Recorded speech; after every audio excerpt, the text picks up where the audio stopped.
Hello, my name is Adam Bartha. I'm the director of EPICENTER, a network of 9 leading free market think tanks from all across Europe.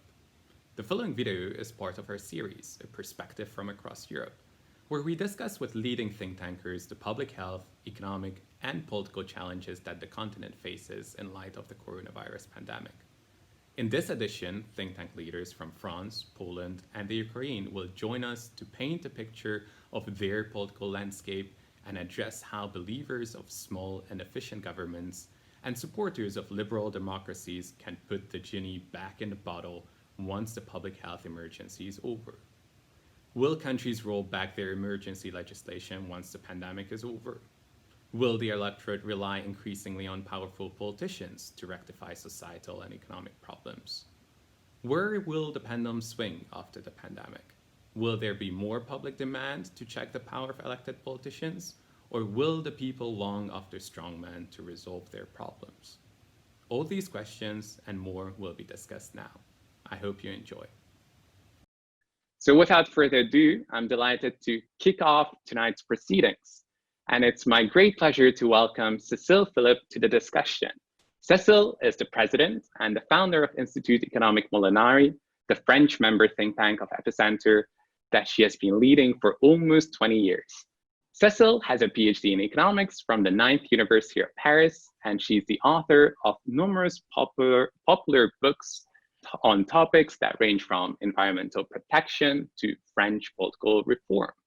And secondly, we will hear from Nataliya during the discussion. Melnyk is joining us from Warsaw, where he's the vice president of our Polish member think tank, the Civil Development Forum. Melnyk has strong connections to the UK, as he has received his BSc in economics and politics from the University of Bristol before returning to Poland for his MA in economics at the Warsaw School of Economics.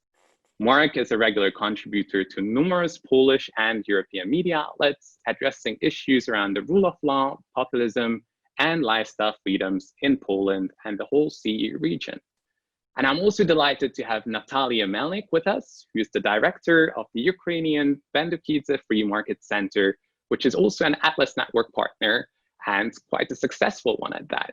Nataliya has won their prestigious European Think Tank Shark Tank Award last year to create the educational course for middle school students based on the successful model of our Lithuanian member think tank, LFMI. Nataliya was previously the communications director of Bendukidze Free Market Center and the development manager at several other think tanks. She has a master's in political science and government from the National University of Kiev. So thank you so much for joining us. It's great to have you all on board. Cecile, I would like to kickstart with you, the continental neighbor of Britain first. But let me read a couple of headlines about France from recent times. More than 100 people arrested in Paris, says one headline. France's weekend of discontents, says the New York Times. Activists on anti-Macron march set fire to roads and monuments, reads the Daily Mail. So people might be excused in the audience for thinking that these headlines are all about recent BLM protests. But in fact, they're all from last year, when France was already hit by widespread protests by the Yellow Vests and people dissatisfied with pension reforms. So if I may say, French people are more than used to widespread political dissatisfaction. But will the current pandemic further escalate the political tensions in France? So Cecile, over to you. Okay, that's a very difficult question because yes, there is a lot of discontent right now in France. I think you wanted to know where we are in France as far as government measures have been taken, have been decided, and you might all be aware that actually these trends of government measures have been tracked by the University of Oxford. You know, they built a tracker that I think include 160 countries, and among them, of course, there is France.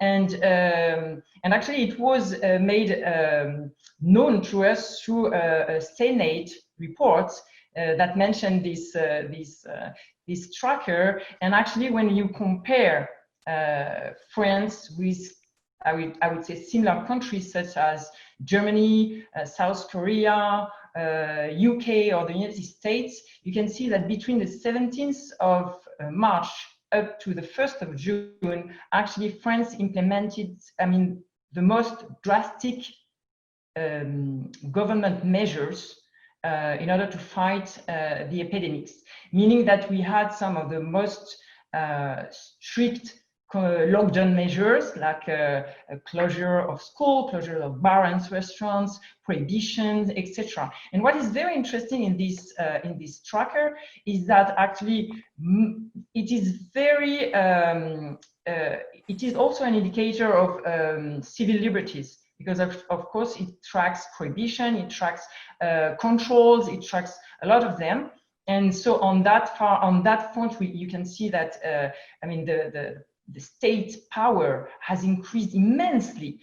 So that, Adam, when you said that there is no much change, actually there is a lot of change in France, because of course we already have the highest taxes and some of the highest regulation in all Europe, but during the crisis it's been even more. And one interesting thing is that in this tracker you also have monitor some stuff that could have really helped, do some less drastic measure, and on those levels, like testing capacity, like campaign information to the public, actually we've done really badly, on those fronts. But today, on this tracker, we can say that France are really reversed the trends, because among all the countries I mentioned that I find similar to France, now we have less strict measures that we had before. But all the emergency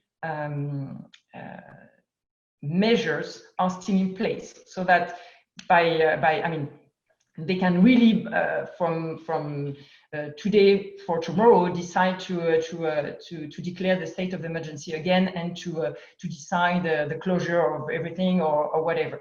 So that's where we are right now in France. It's a pretty scary outline, and I guess France is not the only place that's worrying about the fact how long these emergency legislation will be in place. Mm-hmm. So I'm sure we will dive a lot more into that during our Q&A session. But I would like to turn to Mark for a moment where Poland is 3 days before a pretty significant day. Sunday will be the day of the second and final round of the presidential elections, where a candidate of the center-right will face the current populist incumbent of the office. So Mark, could you paint us a picture of the current situation in Poland, and how classical liberal and libertarians joined the Rainbow Coalition to try to reinstate the rule of law and the liberal democratic foundations of the country? Mark, over to you.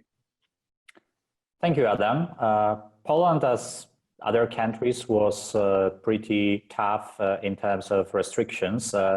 In terms of comparative comparison, I think in general, Central and Eastern Europe, the part of the European Union countries that are in Central and Eastern Europe, were quite good in limiting spread of disease.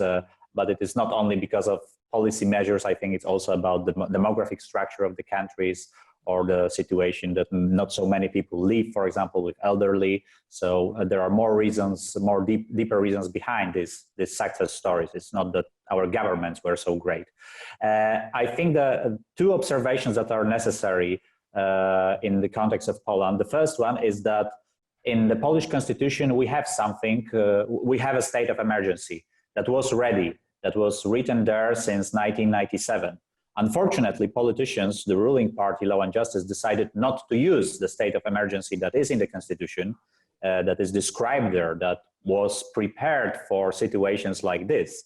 But they created some other measures that were implemented, moving around the constitution, not regarding the without understanding of the constitutional law.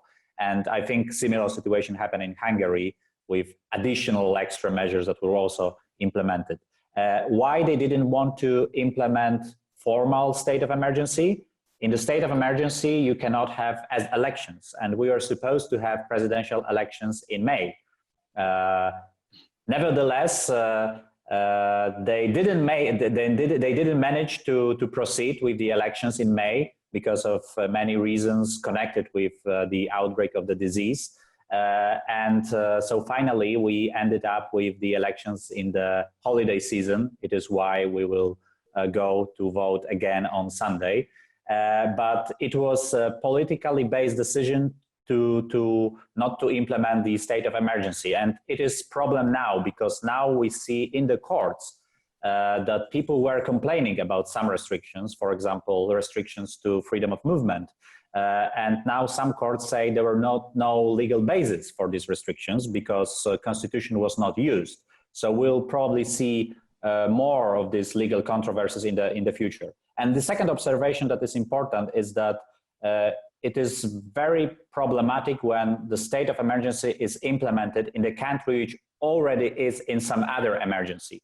I think that the most visible example is, for example, Hong Kong, where situation with pandemic was used by Chinese authorities to also restrict protests and activities against new legislation violating autonomy of this place. But in Poland, we were in the middle of the rule of law crisis.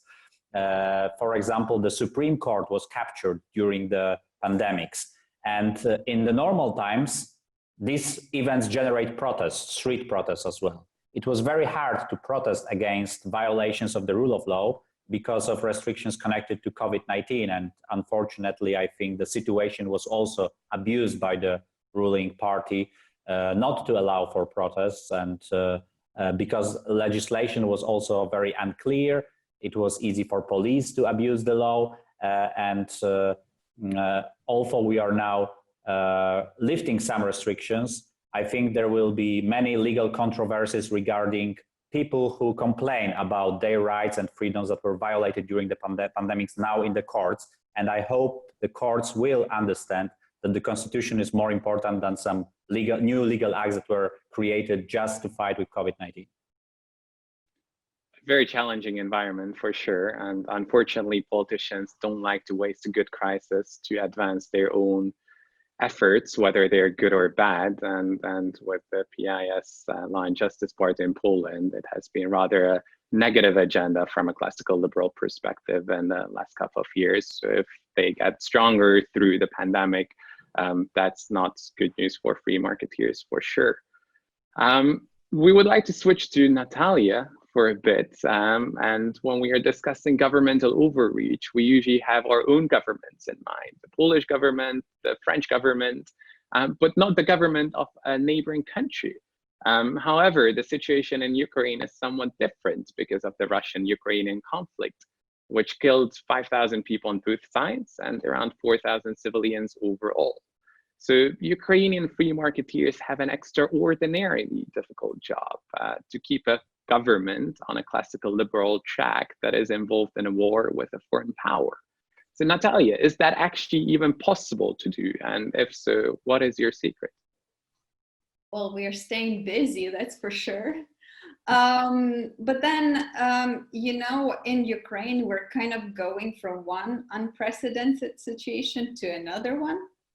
So I would say we're kind of used to them. Nothing surprises us anymore.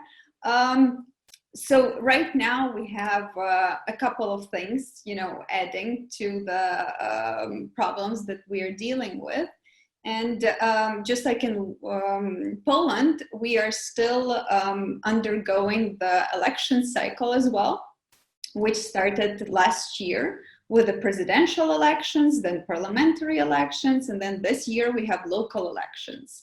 Among the talks of them having to be postponed because of the pandemic, of course, but so far it looks like they will go ahead in some way or another.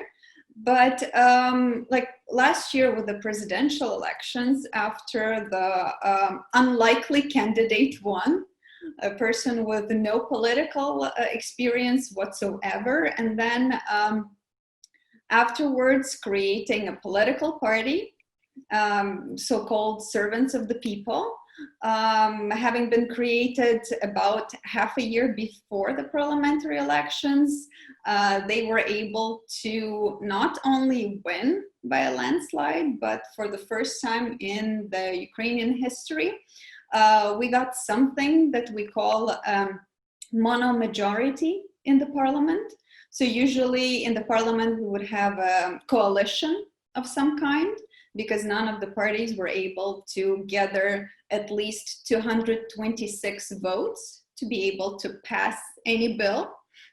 But the servants of the people, they won 253 votes, meaning that basically just one party would be able to pass anything through other than constitutional changes. Because for those, you would need 300 votes. So they would still have to, team up with people from other parties.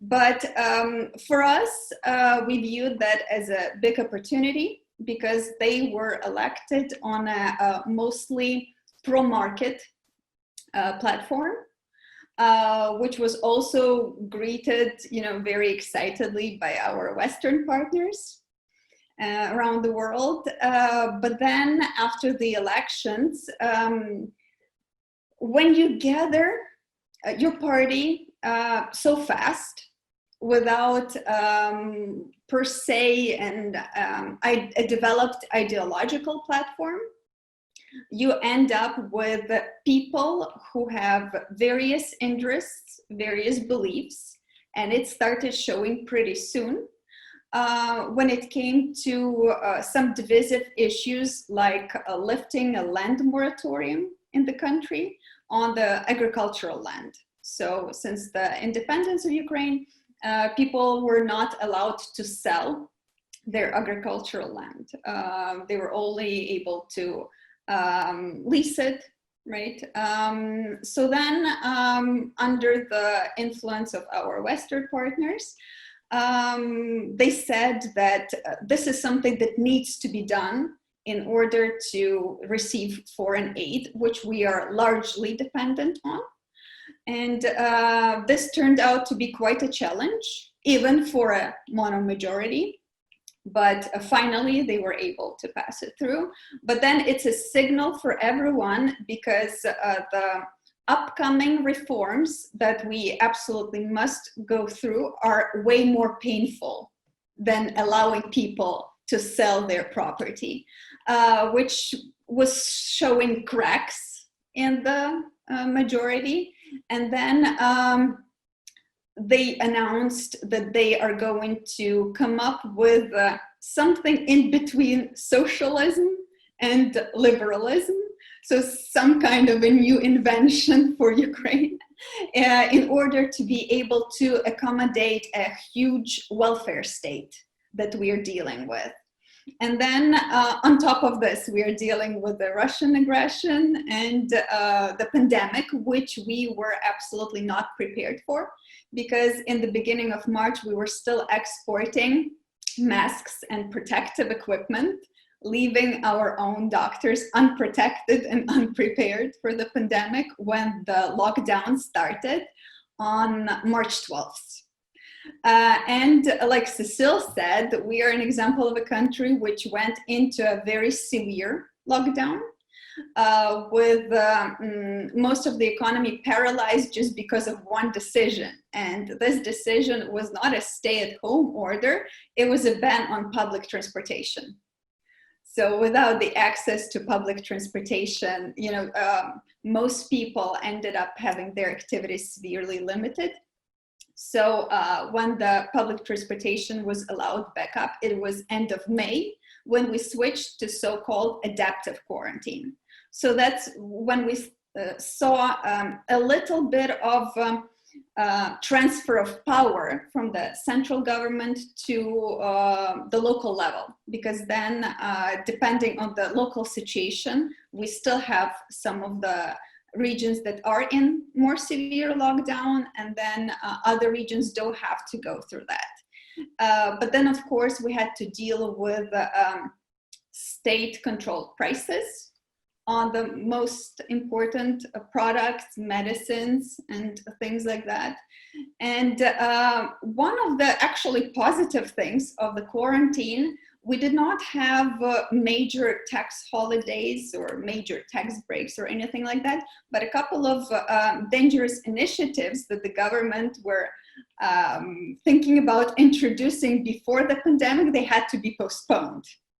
So the pandemic gave us a sort of a breather to deal with those issues, but of course we're getting ready to get back to fighting them as soon as the pandemic issue is more or less on the back burner, right? Because it's here to stay for some time, but here we are talking about major fiscal decisions that are going to impose severe restrictions, fines, and just impede the activities of small and medium businesses, which are already suffering because of the lockdown. They are the ones who are most influenced.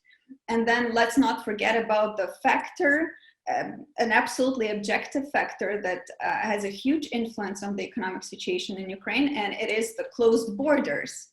Because one of the main exports in Ukraine is export of workforce, mainly to the European Union. Which is usually a decent quality workforce, and just in 2019 they were posting record numbers of earnings, like $13 billion, just the official salaries of those Ukrainians who are working abroad. So now this will be largely impacted, and Ukraine has been surviving with this influx of currency from abroad and the shadow economy as well. And you can assume that the shadow economy itself is also largely influenced by the political instability and then the situation with the pandemic. So we are dealing with a political crisis, with an economic crisis, but fortunately, at least not yet, we do not have to deal with a financial crisis until now. But we are having some issues because of the National Bank of Ukraine. And maybe you heard that the head of the National Bank had to resign because of the political pressure, like he said. And then recently, the whole team of the National Bank of Ukraine, they announced that they were struggling with the political pressure. So that could end up being an extra. It sounds like the recipe for a perfect storm. And I'm sure that we're going to dive into the details of both the economic and financial repercussions. But I would like to ask the audience to submit questions to our speakers. But as any chair, I'm going to misuse my opportunity to ask kind of the first couple of questions.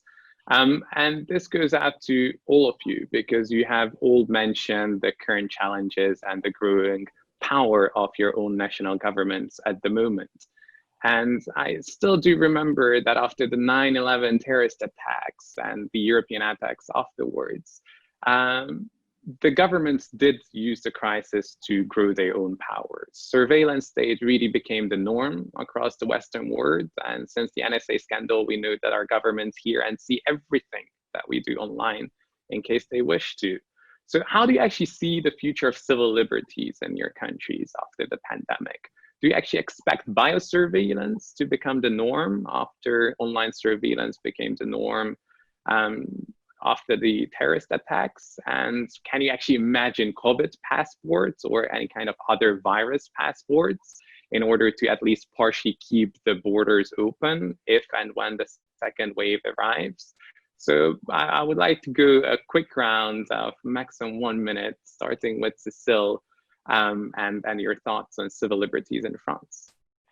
Yes, actually, the thing is, I don't think that the health emergency is really behind us. I don't know how it is in your country, but we have more and more people saying that we might have a second wave, or that in any case, in the autumn, we might have new cases of COVID-19. So I think it's here to stay. And so as far as surveillance is concerned, if depending on the gravity of it, of course, we might have. biosurveillance, etc. But this is only one of the concerns I have concerning civil liberties. I'm very, very much concerned about the cultural war that we have, I think, in all the Western countries, you know, with the culture of those who want to be responsible for their feelings and those who want you to be responsible for their feelings. And there is a huge fight that has some big impact on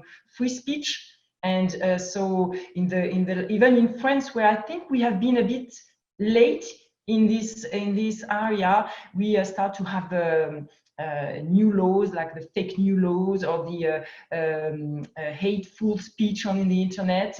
It has been found unconstitutional, which has been, for me, the main victory of the last weeks. But actually, you can see that it's getting track, and that's where I really see the main threat for our civil liberties. That would be a dangerous path to go down on. And I've seen some reports from the think tank of the European Parliament where they're thinking about introducing similar measures to the Great Chinese Firewall to introduce combating fake news online. So certainly in more liberal-minded Western European countries, it can certainly become a major issue. But what is the situation in Poland, which hasn't been famous for its respect of civil liberties in the last couple of years? Mark, do you think that the situation is going to become worse in the next couple of months? Of course, politicians are always looking for excuses to implement new measures regarding data collecting and surveillance. We experienced this in the past when we had terrorist attacks in the West, not in Poland, but in Poland, politicians were implementing some so-called anti-terrorist measures, which were basically also about more surveillance, more control. And I think the problem with this type of measures is the quality of institutions. In the situation when you have competent and professional and independent prosecution, independent courts, professional police, and you have trust in government institutions, you have a high quality of these institutions, then I can understand some level of, data collection and surveillance, but because it is not abused by people who rule the country. But in countries like Poland, when in the last few years we saw deterioration of the rule of law and quality of institutions, I think it will be very risky to allow for these type of measures, even if they explain that it is for our safety. And I think we should oppose this type of surveillance. Nevertheless, I don't think Poland will be leader in this type of things. We will wait what bigger countries in the West will do, France, Germany, UK. So I hope it will not happen there, because if it happens in France or Germany or at the EU level, then it will be legitimized to do the same thing in Poland. Like the politicians will have this excuse, oh, it is German standard. But the problem is that this argument is often abused in Poland. Something happening in Germany or France, and they say, oh, we are doing the German style reforms. Yeah, and just copying the worst policies from all across Western Europe is not going to benefit anyone. So I definitely share your worries on that regard. Nataliya, but you have been fairly optimistic, at least in the first part of your introductory remark about the future of Ukraine. So I would like to talk a bit more about President Zelensky himself. Do you think he can actually be described as the Ukrainian Ronald Reagan? I mean, both politicians entered the political scene as former actors, both had ambitious reform agendas, and both had Russia as their main political foe. So if Zelensky is the new Reagan, can we actually expect the same ambitious free market reforms in the next couple of years coming out of Ukraine? I want to say no, but let me explain the problem. So when we are dealing with low institutional capacity and even lower trust level from the society in Ukraine towards these institutions, and then on top of that, we have politicians who are absolutely inexperienced in things that they are dealing with, in your normal everyday life. And on top of this, you have all of this extra pressure coming from the war with Russia and the pandemic, it's pretty much a recipe for disaster.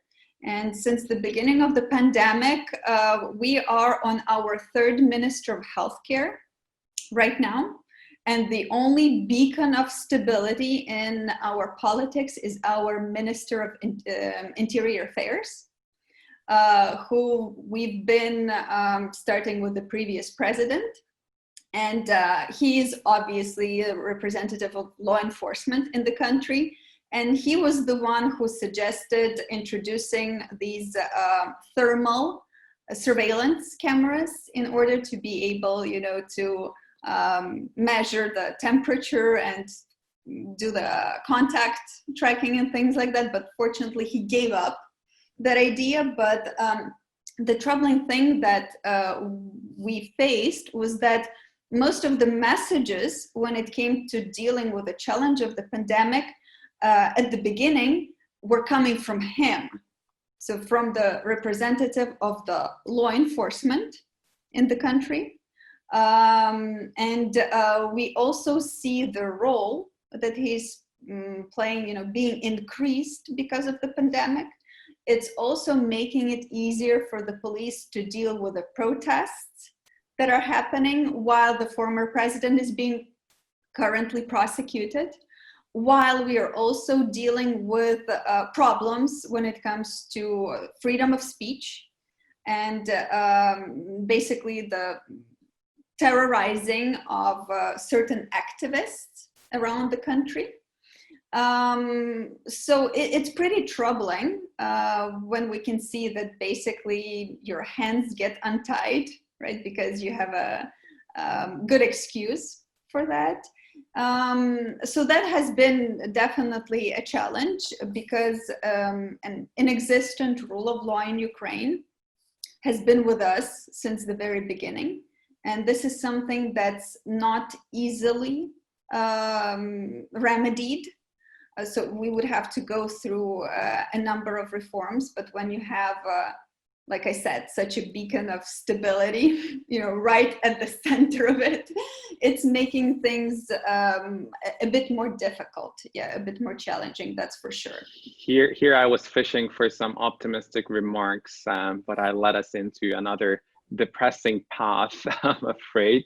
But I'm sure that you and your colleagues are doing a lot of great work to kind of improve that situation and change that path in the upcoming years. We have loads of questions coming in from our audience as well. So I would like to read out some of the most popular ones. The first of which is from Linda Whetstone. And she says, 3 excellent presentations which focused mainly on political and civil liberties issues. I would be interested if we could hear something more about the economic situation and the level of recessions that they are experiencing in their countries, government actions to elevate any economic downturn, and the problem that they might be building up with regard to financial deficits. So Marek, would you like to address that partially from a EU angle and partially from a Polish angle? How is the economy doing and what can we expect on that front in the near future? For Poland, the situation is quite new because, for example, we didn't have recession during the last financial crisis, which was something uncommon in the European Union. So people in Poland were get used to quite high and stable economic growth. After the pandemics and during the crisis, the government implemented several acts called anti-crisis shields, with special measures, tax breaks, or some financing programs for companies. And it will, of course, generate huge burden on the public budget. The deficit will be definitely a few times more higher than expected at the beginning of the year, and someone will have to repay these debts in the future. What is very dangerous in the perspective of Poland and financial stability is that politicians and some experts are now discussing the idea of relaxing fiscal limits and restrictions that we had before the crisis. We had some expenditure limits, or we also have 60% to GDP limit of public debt in the constitution. There are some people who say this limit should be increased to 80% or 90%. It is very hard politically because you need constitutional majority to do this, but because this limit is there, politicians try to hide expenditures in different funds. So the system is now becoming much less transparent. So according to EU definition of public debt, we will be very close to this limit this year. The debt will jump to 55, 56% of GDP. According to Polish definition, it will be much lower, which is, of course, doesn't make any sense from the economic perspective, but it's just the legal trick and creative accounting to hide some part of these expenditures in special funds. So I think what is problem is less fiscal transparency that we should expect after the crisis, and I hope this is the field where we as free market think tank should also fight more, not only for economic freedom, but also for more economic transparency, to know what is the true situation of public finance and to present this situation to the general public. Sure. Cecile, your president, together with Chancellor Merkel, proposed a 500 billion package to rescue the European economies. Do budget deficits even matter, or are they just fictitious numbers on a balance sheet somewhere, and politicians hope that they never come back and bite them? Or is Macron just expecting some massive economic growth in the next decade and hopes to repay the debt accordingly?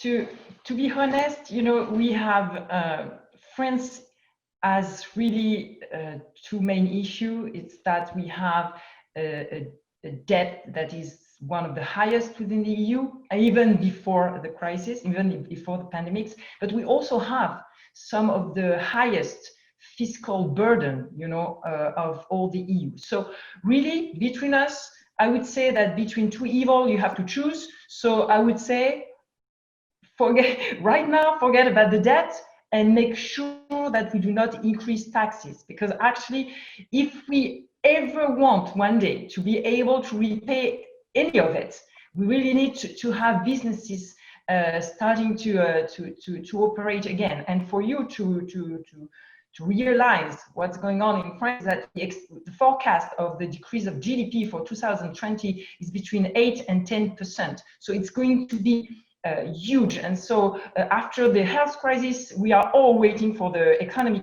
crisis, and people really are afraid that by the end of the year, the level of firm failure is going to explode. So I was quite relieved that Macron, in his last speech, mentioned that they were not going to increase taxes, and that actually they were even going maybe to try to tackle production taxes, those taxes that are taken on firms even before they make any profit, and they are the highest of all the EU.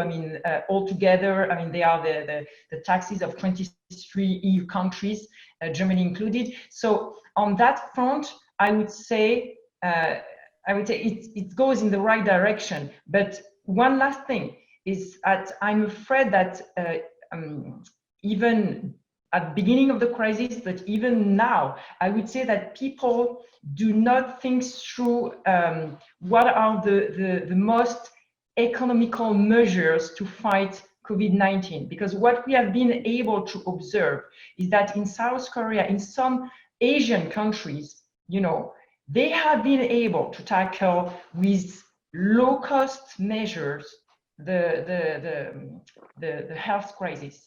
And as I'm not sure it's really all behind us, I'm afraid that even we as economists do not think enough about how we are going to go through the next months and year, thinking about what are the less drastic measures in order to survive this crisis, and of course to help the economy survive. It's interesting to hear you're not the only one who recommended that the West should look to the East to learn some lessons, and not necessarily from the communist Chinese government, yes, but from some of these Southeast Asian tigers who have handled the crisis both the public health and economic crisis Exactly. much And better than many of the EU countries. Yes, and I don't know how it's been in your country, but I've been amazed that through the crisis, it was as if, as an economist, you could not think the health problems, and as an health expert, you could not think in economics terms. It was as if, you know, they were completely separated. And we all know that, of course, you can't have a healthy economy if you have sick people. And at the same time, you can't have a good health system if your economy is not running properly. So I've been quite desperate about this division of thinking that I think have not helped in taking the right measures in order to fight this battle, and because also it has a huge impact in terms of our liberties. Because I mean, South Korea never had to lock down, and look at their mortality rate. It's even lower than Sweden, that is showed at the best example in Certainly. In I think there are so many lessons to learn when it comes to good governance on both the national, regional, and EU level. I just hope that we are going to be learning from the right places and not the wrong ones. There is a long list of questions, so I do want to go through as many of them as possible. One of the most popular ones are from Saeed Kamal, the IEA's research director. He writes that having shut down our economies for understandable reasons, governments can only do so much to get them restarted, especially since many people are terrified to go again or to resume life as before. As your governments lift restrictions, are you seeing large amounts of people waiting for a vaccine before they resume life as before? Very quick questions, Nataliya, or answers. Nataliya, first. We are basically dealing with the increase of confirmed cases every day, basically posting record numbers, but still we are easing some of the restrictions, and a lot of people were fortunately able to get back to work, which is basically what we've been hoping for a long time. But at the same time, some of the issues that we are dealing with will not be resolved if we do not see the necessary steps coming from the government when it comes to getting rid of the unnecessary regulation to help heal the economy. So that's something, you know, that we will not go to with just with allowing people to use public transportation or things like that. So we are hoping to use the pandemic as a window of opportunity, not only, you know, to show our outrage when it comes to certain limitations and restrictions and measures that we are dealing with, but to call for creating a more favorable environment in the country when it comes to business and entrepreneurship. So we want more. We want more positive action coming from the government, and we will not be happy with just, you know, going back to our normal life, because our normal was not good enough. And it's not going to be so good you want enough. Better than the previous normal. I completely Absolutely. share that sentiment. Marek, what about Poland?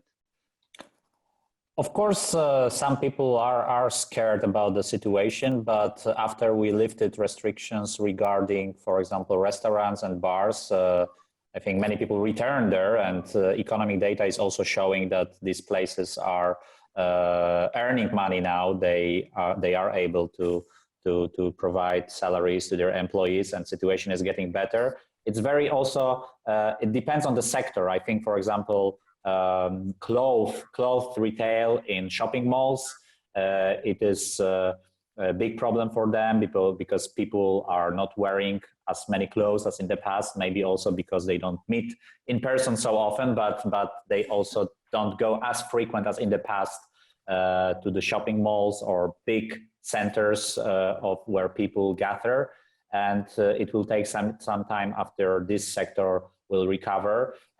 Huge problem in Poland is visible in areas like, you know, events, concerts, arts, music, because you cannot organize this type of things for more than 100 people or 150 people.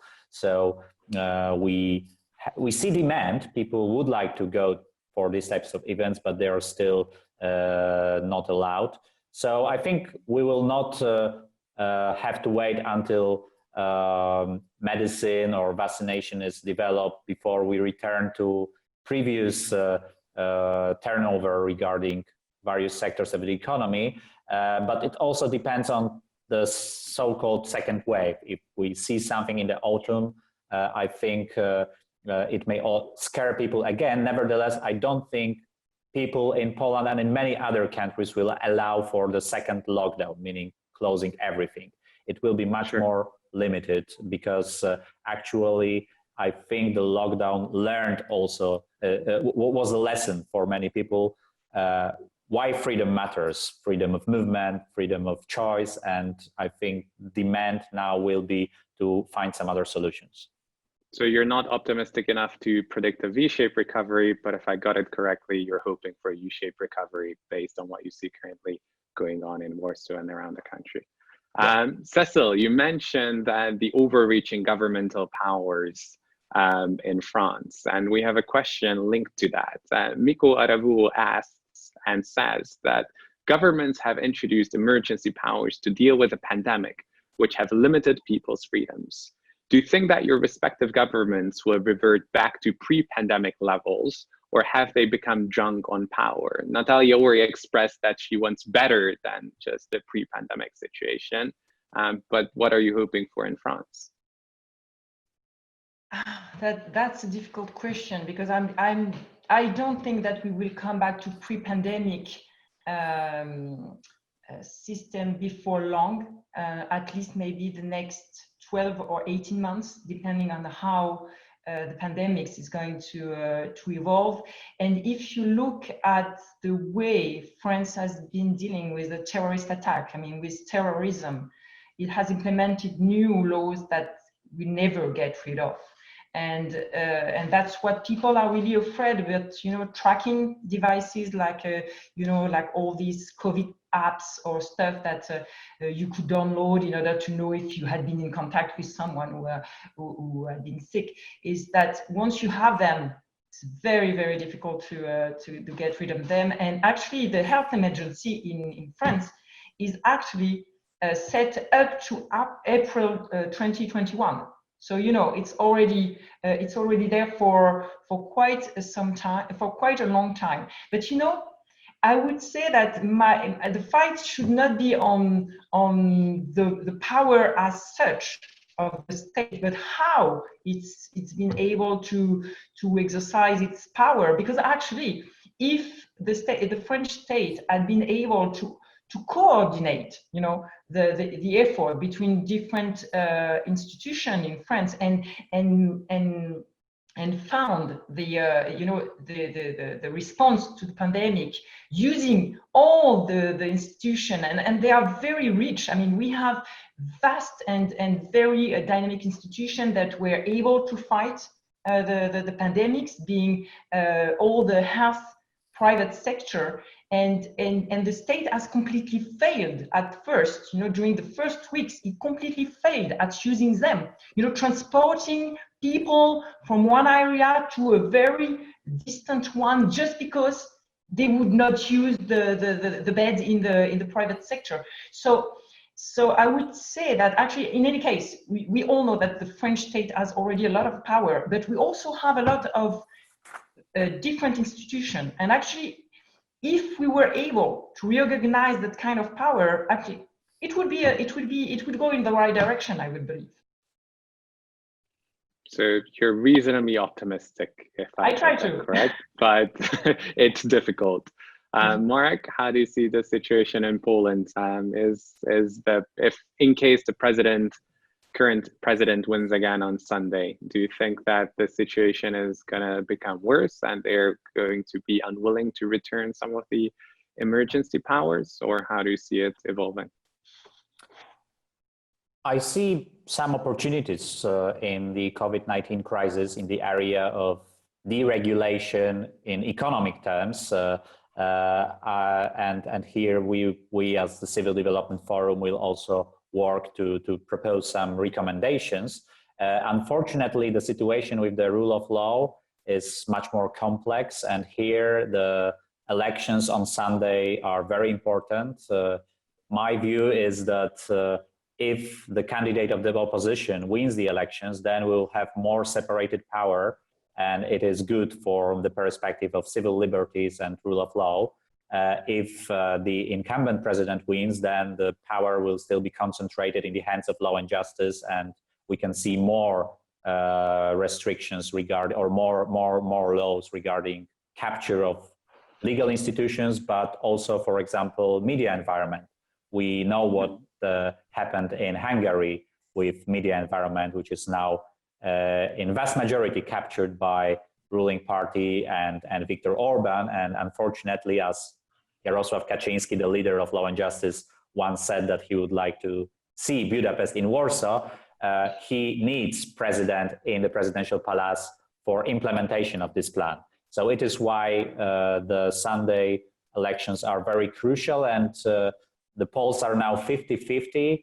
And I think if we manage to have this more separation of power, it can also be a first step towards reversal of some of these bad policies, and maybe also some hopes for more economic freedom as well that can be implemented, because the power will be more separated in the government institutions. So it's going to be a big day on Sunday for Poland. We will be eagerly awaiting the results Monday early morning. We have another question from Will Olivier, who asks whether South Korea and Taiwan offer examples of bottom-up tech collaboration processes and a kind of civil society government. How realistic is it to copy the South Korean or the Taiwanese example in the Ukraine, for example, Nataliya? Well, that's a good one. Like you said, there's a tendency of copying other countries' practices, especially like in a country like Ukraine. When we're dealing with any crisis, it's like the blind leading the deaf in some respect. So yeah, we do tend to look to other countries, but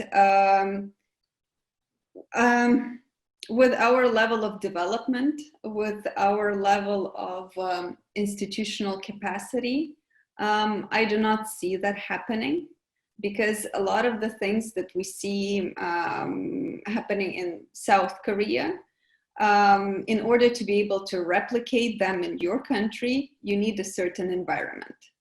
So you can't just copy the solution and then hope that you get, to the same end result. So I'm a strict believer in using best practices wisely and really paying attention to what you're dealing with on the ground. So for the past 6 years, we've had powerful drivers for reforms and change in the country. And these drivers were the IMF and the European Union. So you don't see them coming from the bottom level. You don't see them coming from the governmental level. They have been forced. So that's why I do not believe that we can replicate them here. And spontaneous institutional developments would take, I assume, a much longer period of time than reforms encouraged, sometimes very strongly encouraged by the European Union or the IMF itself.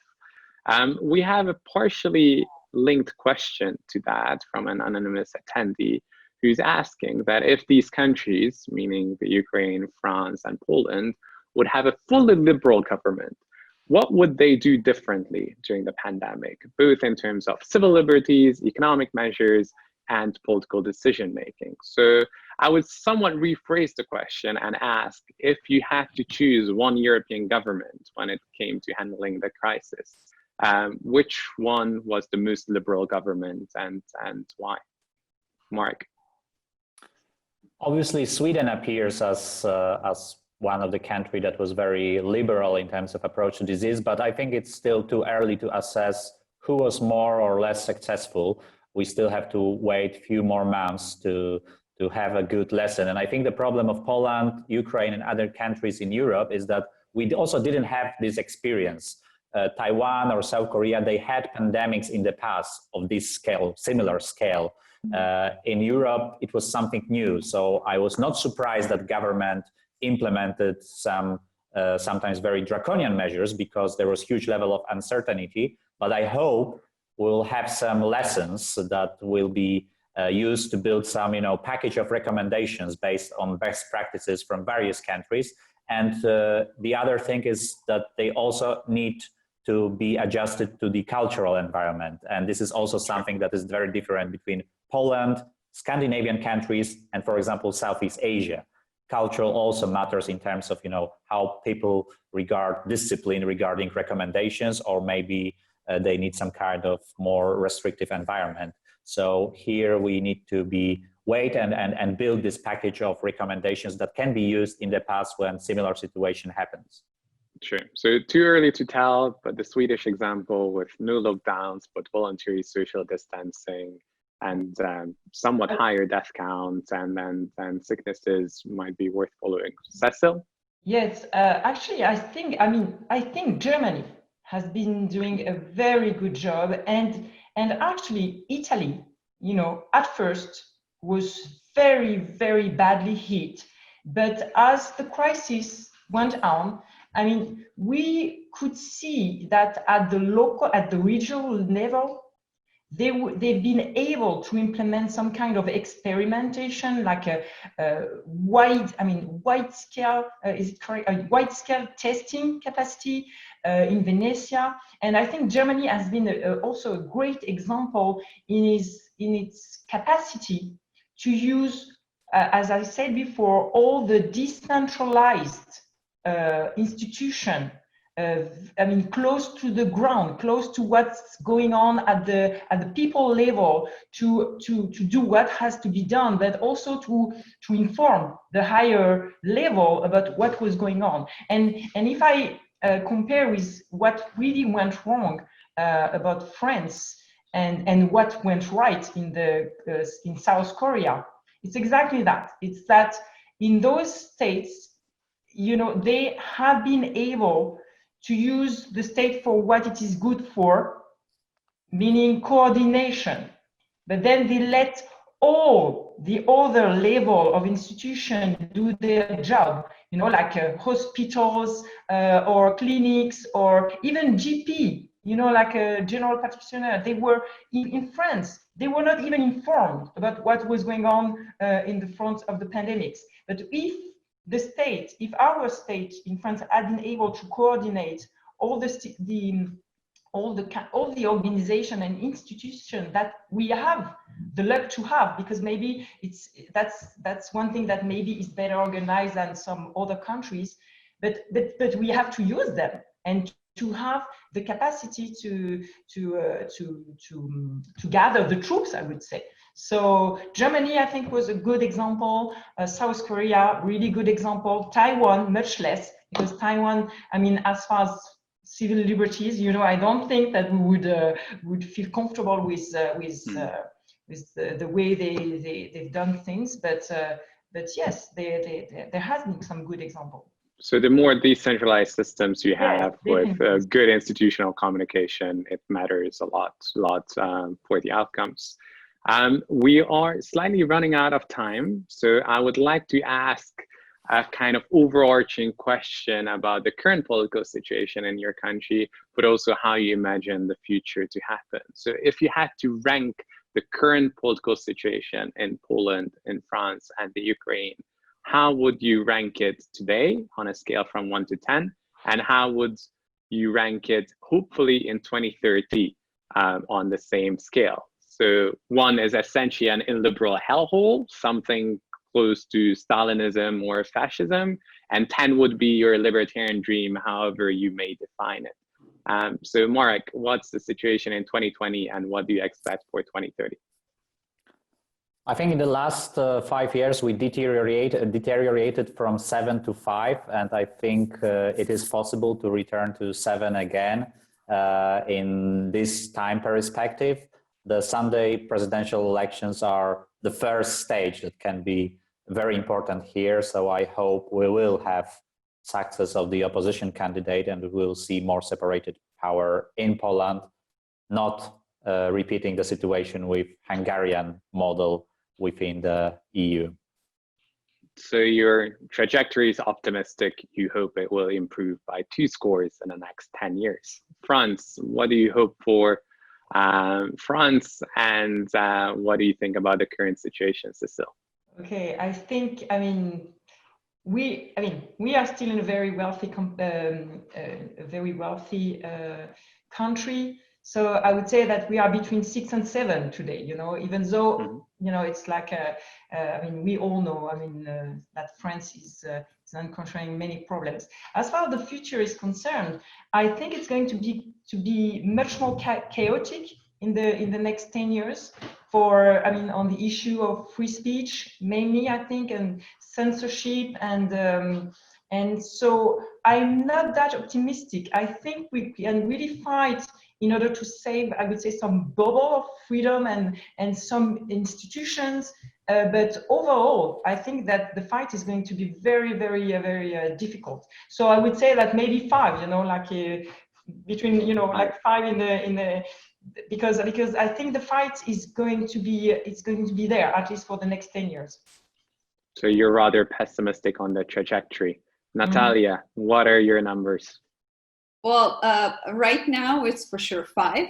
I can't say that we've decreased to that point. I think for us now it's like a starting point for the future. And then when it comes to the prognosis, and it's only my wishful thinking because I do not see the signs for it right now, it's 8 tops. So I don't think getting over 8 in... The Ukraine might be the libertarian dream in 10 years' time, at well, least, we are based hoping. on our projection. We all go there. That's the goal, right? When you set your goal high enough, you know where you're going. So from a 5 to an 8, fingers crossed for all of that. Cecile, Nataliya, Marek, this has been really a fascinating discussion. Thank you so much for sharing your insights into the situation in France, Ukraine, and Poland. And thank you for all your questions, dear audience. And a special thanks to all the donors of EPICENTER and the IEA who make these events possible. Without you, neither of us would be sitting here tonight. So thank you so much for your generosity. If you're not yet a donor of ours, please do consider becoming one by visiting iea.org/donate now to keep these events running. Thank you for watching. For more information on EPICENTER, visit our website at epicenternetwork.eu. For more information on the history of pandemics, the economic and regulatory impact of coronavirus, and much, much more, please do subscribe to our YouTube channel, IEA London, or follow our podcast at iepodcast.podbean.com, or visit our website at iea.org.uk, where you can also sign up to our e-newsletter, IEA Daily.